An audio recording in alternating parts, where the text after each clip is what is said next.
Is there any other way by which we can calculate the electrode potential of electrode present in a cell? Yes, we can calculate the electrode potential of an electrode using the concentration of a solution in which the electrode is, and for it we will study the Nernst equation. Okay, so good morning students, I am Rajendra Sharma, your chemistry teacher. Today we are going to study about Nernst equation. What is Nernst equation and how we can achieve this formula? Yeah, a formula used for Nernst equation. Let's see. Actually, the electrode potential of an electrode at any concentration with respect of standard hydrogen electrode is calculated as follows.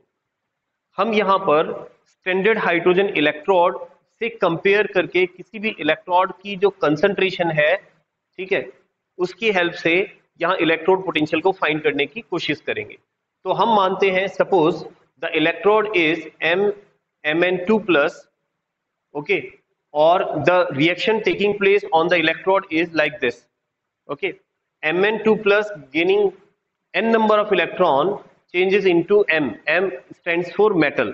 तो यहाँ पर आपके पास जो metal ion है, after gaining n number of electron, it's changing into metal. So this is an example of reduction reaction. And if we calculate the electrode potential for this reduction reaction, so we can write it like this. This is the formula which can be used to calculate the reduction potential of an electrode using the concentration. So here we have the electrode potential of an electrode. This is standard electrode potential, and R here stands for a constant, and T is temperature and number of electron transferred. F is a Faraday constant. M again is a concentration of metal ion in metal solid, and this is concentration of metal ion. Okay, and as we know that the concentration of solid is always considered to be unit, so we know that this metal is in solid state, so its concentration will be considered as 1.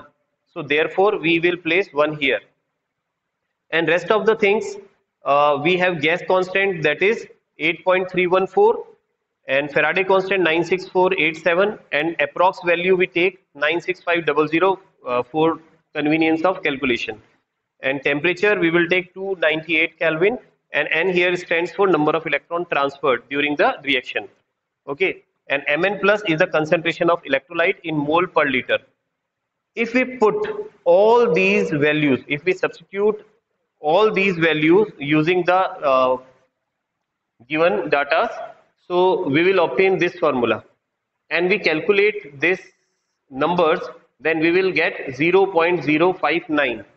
So here by using this formula we can calculate the electrode potential of any electrode dipped in a solution of Mn plus concentration.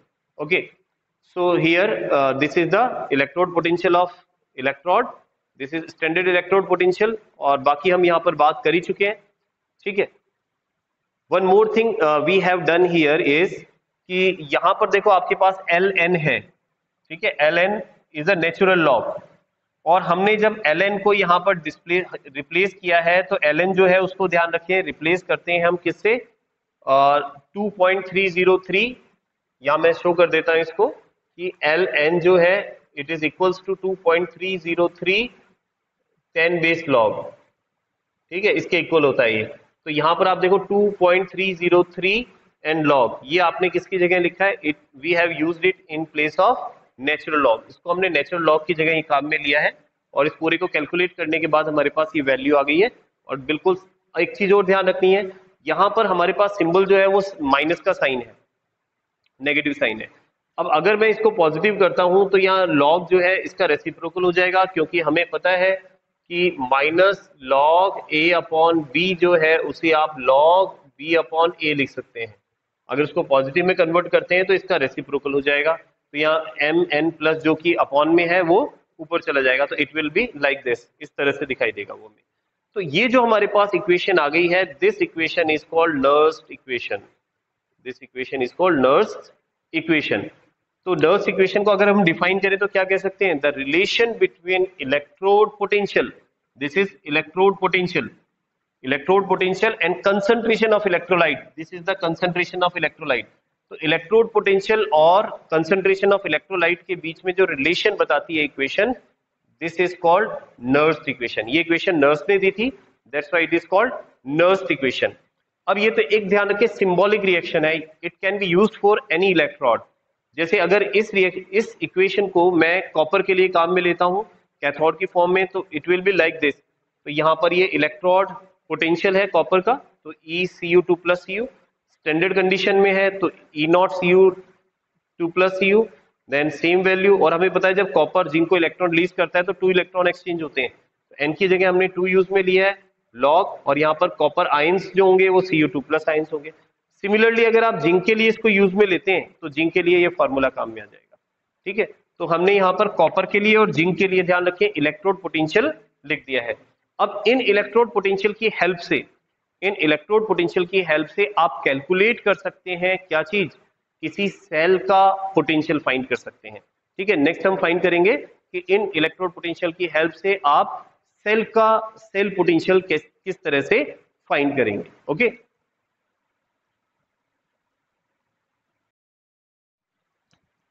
okay students, now we will try to find out the EMF of a cell.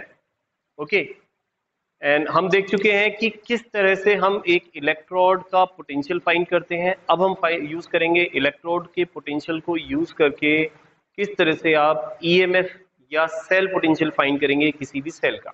Okay, so let's see EMF of the cell, and we know that there is a very simple formula to calculate the EMF of a cell is E cell equals to E cathode minus E anode. In case of zinc copper cell, we know that copper is used as cathode and zinc is used as anode. So here copper's electrode potential will be placed in cathode side and zinc from anode side. Okay. Now put the value which we obtained in previous video. So you can see that हमने जो value obtain की थी copper के लिए वो ये थी आपके पास इलेक्ट्रोड पोटेंशियल फाइंड करने के लिए, और जिंक के लिए जो हमने वैल्यू फाइंड की थी वो ये थी। ठीक है, तो ये दोनों वैल्यू मैंने पुट कर दी है। After putting the value, if we remove the bracket, अगर हम इस ब्रैकेट को रिमूव करते हैं, ठीक है, इस ब्रैकेट को रिमूव करने के बाद आप यहाँ देख सकते हैं कि आपके पास में जो जैसे ब्रैकेट रिमूव होगा तो ये जो पॉजिटिव साइन है it will change into negative, बाकी सब एज इट इज लिखा है अपन ने, बाकी कोई चीज नहीं है। अब आप देखिए अगर E0Cu2 plus and E0Zn2 plus Zn, इनको मैं पास लेता हूं तो इनको एक साथ लिख दिया है मैंने। देन आपके पास पॉजिटिव ये है, इसको कॉमन ले लिया है मैंने, एक्चुअली इट इज ये दोनों जगह पर है, इसको मैंने कॉमन ले लिया है। अब आपके पास क्या बचता है, log Cu2 plus, okay, negative charge and then negative charge then log Zn2 plus ion, इसको इस तरह लिख दिया आपने। अब इनको मिला के क्या लिख सकते हैं, देखो कॉपर का इलेक्ट्रोड पोटेंशियल और जिंक का जो डिफरेंस है उसी को तो हम E0 सेल कहते हैं। ठीक है, स्टैंडर्ड कंडीशन में सेल पोटेंशियल, इसको एज इट इज लिखा है आपने। यहाँ पर एक फॉर्मूला यूज किया है आपने, फॉर्मूला क्या यूज में लिया है, देखो हमें पता है log A minus log B, तो इसको आप लिख सकते हैं log A अपॉन B। तो सिमिलरली यहाँ भी हमने यही किया है, log A minus log B है, तो यहाँ पर इसको मैंने A अपॉन B लिख दिया है। ठीक है, इसको यहाँ प्लेस कर दिया है हमने। अब इसको प्लेस करने के बाद ये आपके पास जो फॉर्मूला आ गया है ये भी नर्व्स इक्वेशन है, ध्यान रखें, it is also Nernst equation used to calculate the cell potential या EMF को कैलकुलेट करने के लिए नर्व्स इक्वेशन है, और जिंक कॉपर का इससे कैलकुलेट कर सकते हैं सेल पोटेंशियल। अब अगर मान लीजिए आपके पास कोई दूसरी रिएक्शन है, कोई जरूरी नहीं है कि आपके पास जिंक या कॉपर ही हो, ठीक है, तो वहां हम इस रिएक्शन को कंसिडर करते हैं, A moles of A, B moles of B react with each other to form C moles of C and D moles of D. In that case, अगर हम इसे नर्व्स इक्वेशन में लिखना चाहें तो हम लिखेंगे E cell equals to E0 cell plus 0.059 upon N, और ऊपर आप क्या लिखेंगे, रिएक्टेंट, और नीचे लिखेंगे आप प्रोडक्ट। ठीक है ना, ये चीज ध्यान रखना। तो यहाँ रिएक्टेंट ये है और प्रोडक्ट ये है, इनमें भी ध्यान रखना है कि जो आयंस होंगे उसी को रखेंगे, जो सॉलिड होंगे उनकी कंसंट्रेशन को यूनिट कंसीडर करके उनको छोड़ देंगे। ठीक है ना, तो वो फार्मूला फिर चेंज हो जाएगा। और एक बात और, अगर मैं प्लस की जगह माइनस साइन यूज में लेता हूं तो ये जो आपके पास सिंबल है वो चेंज हो जाएगा, ठीक है ना, उसका रेसिप्रोकल हो जाएगा। देखते हैं एक सिंपल सी रिएक्शन जिसको नर्स इक्वेशन में लिखना है हमें, ठीक है। तो नर्स इक्वेशन में लिखने के लिए जैसा हमने बताया हम कैसे लिखते हैं, सबसे पहले ई सेल, इस रिएक्शन के लिए देख रहे हैं e not cell, then plus, then 0.059 upon n, n number of electron exchange, कितने इलेक्ट्रॉन एक्सचेंज हो रहे हैं। तो आप यहाँ देख लें, कैलकुलेट कर लें कि देखो एक एल जो है 3 इलेक्ट्रॉन एक्सचेंज कर रहा है, 2 से मल्टीप्लाई है, दैट मीन्स 6 इलेक्ट्रॉन का एक्सचेंज हो रहा है, तो डिवाइडेड बाई 6, ठीक है। अब उसके बाद आपको लिखना है लॉग, और लॉग के बाद रिएक्टेंट के आयंस, रिएक्टेंट और फिर product.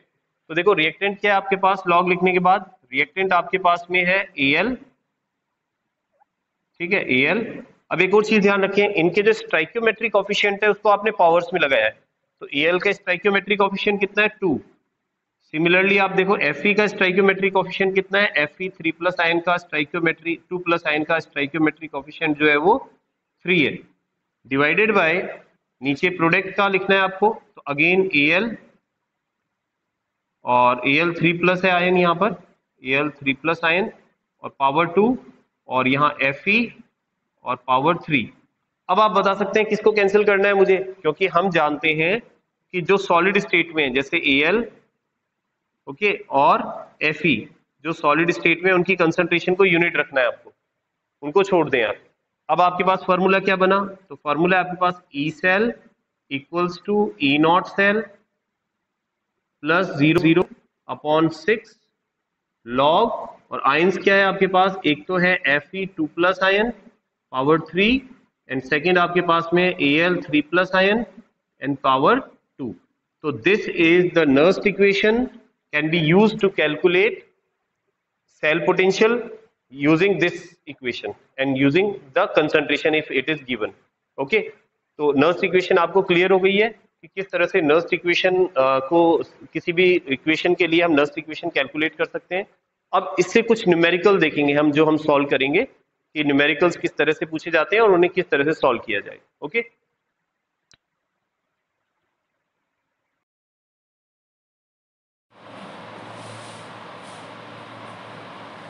Yes students, let's do some numericals।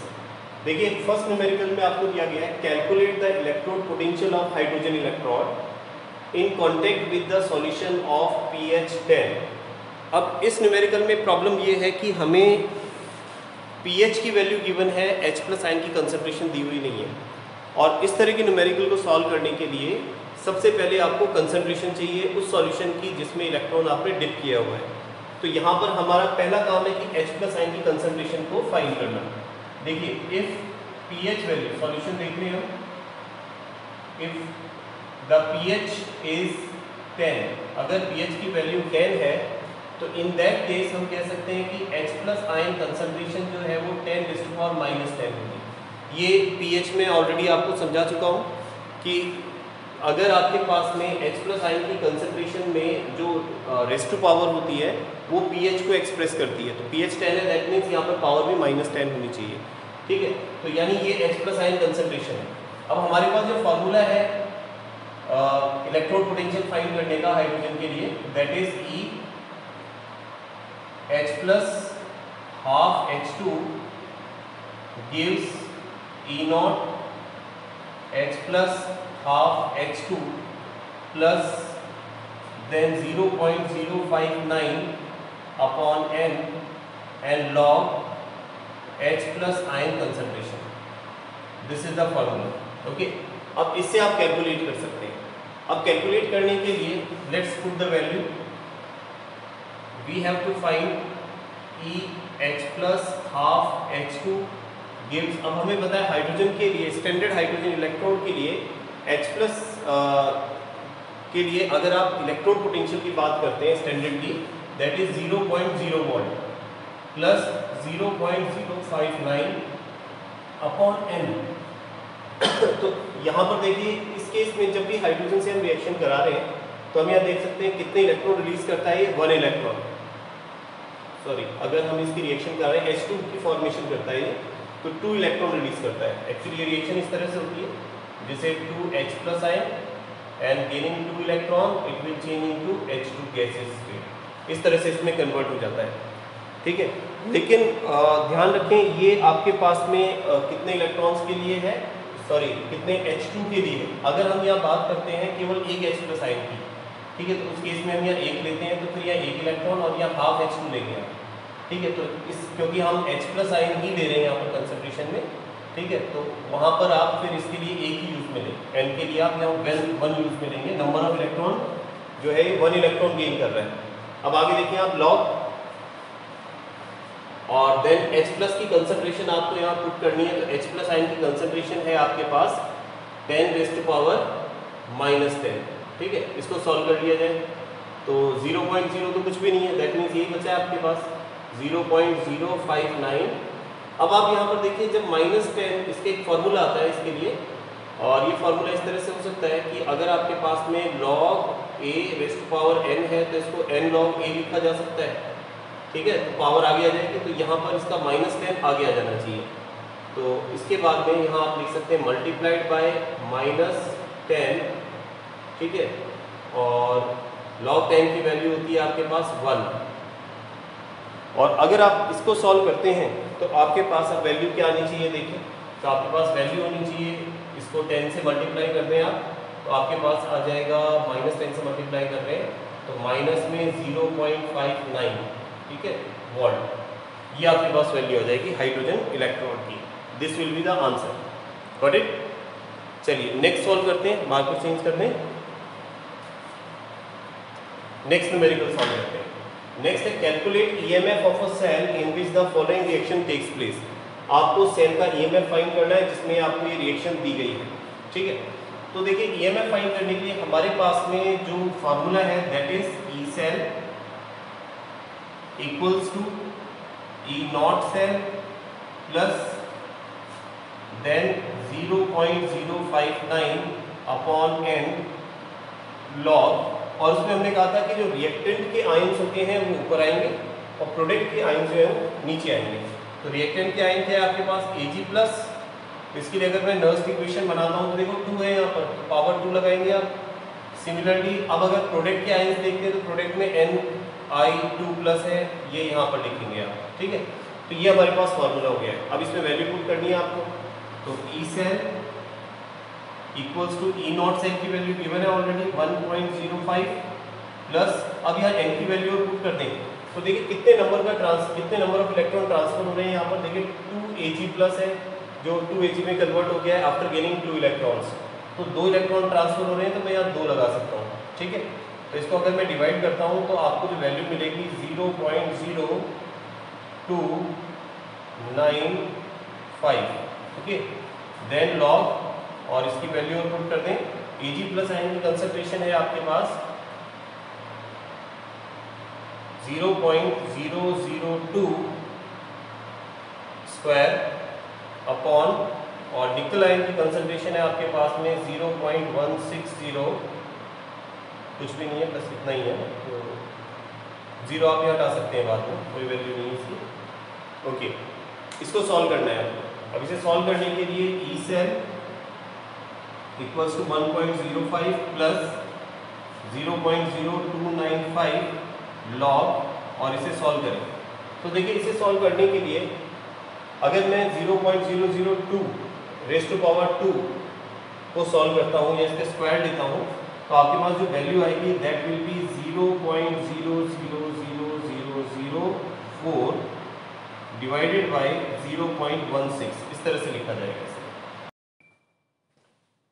चलिए आगे से कैलकुलेट करें। अब देखिए यहाँ पर E cell equals to 1.05 plus 0.0295 then log, और इसको आगे सॉल्व करते हैं तो आपको मिलेगा 4 × 10⁻⁻6, ठीक है ना। पॉइंट को आप शिफ्ट कर रहे हैं यहाँ पर 6 डिजिट राइट में, देन यू हैव 16 × 10⁻², ओके। आगे सॉल्व करें, then E cell equals to 1.05 plus 0.0295 then log, इसे क्या लिख सकते हैं आप, इसको सॉल्व करके आप लिख सकते हैं, इसको कैंसिल कर दें 4 टाइम्स, तो अब आपके पास आ जाएगा 10⁻⁻6 अपॉन, और नीचे बच जाएगा आपके पास में 2⁻²। अच्छा 6 को भी देखो -2 को ऊपर ले जाएं तो यहाँ कितना बच जाएगा -4, ठीक है। और नीचे आ जाएगा 4 को अपन क्या लिख सकते हैं 2⁻²।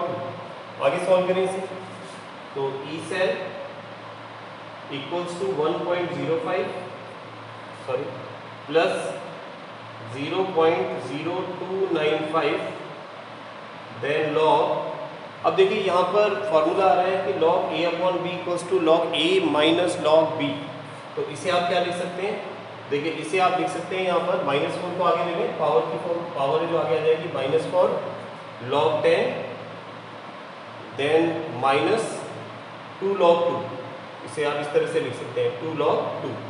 अब सॉल्व करें तो ई सेल इक्वल्स टू 1.05 प्लस 0.0295, आगे से सॉल्व करने पर आपके पास आ जाएगा -4 क्योंकि log 10 की वैल्यू 1 होती है, देन -2 इंटू 0.3010, log 2 की वैल्यू होती है 3010। आगे सॉल्व करें E cell equals to 1.05 plus 0.0295 then -4, इन दोनों को कैलकुलेट कर लें तो यू विल गेट 0.6020, ओके।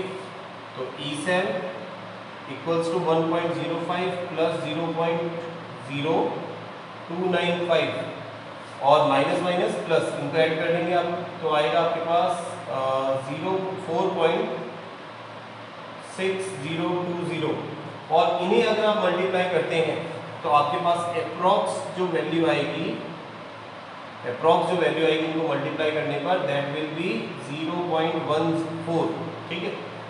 तो पॉइंट के बाद 2 डिजिट लिए मैंने क्योंकि हमारे पास यहाँ पर भी 2 डिजिट है, तो ई सेल की वैल्यू आपके पास आ जाएगी, इसको सेपरेट करके देखें आप कि 1.05 में आप सेपरेट कर लें 0.14 को, तो नाउ यू हैव 1 और या 9, तो ये आपके पास आ जाएगा 0.91 वोल्ट, ठीक है। This will be the answer. तो इस तरह से यहाँ आप समझ गए होंगे कि किस तरह से हम केवल एक सिंगल इलेक्ट्रोड के लिए भी पोटेंशियल फाइंड कर सकते हैं और पूरे सेल के लिए भी ईएमएफ या सेल पोटेंशियल फाइंड कर सकते हैं, ठीक है ना। तो इस तरह के और न्यूमेरिकल की आप प्रैक्टिस करेंगे, you will be able to solve it very easily, okay. Next video में फिर मिलेंगे नए टॉपिक के साथ में, ओके।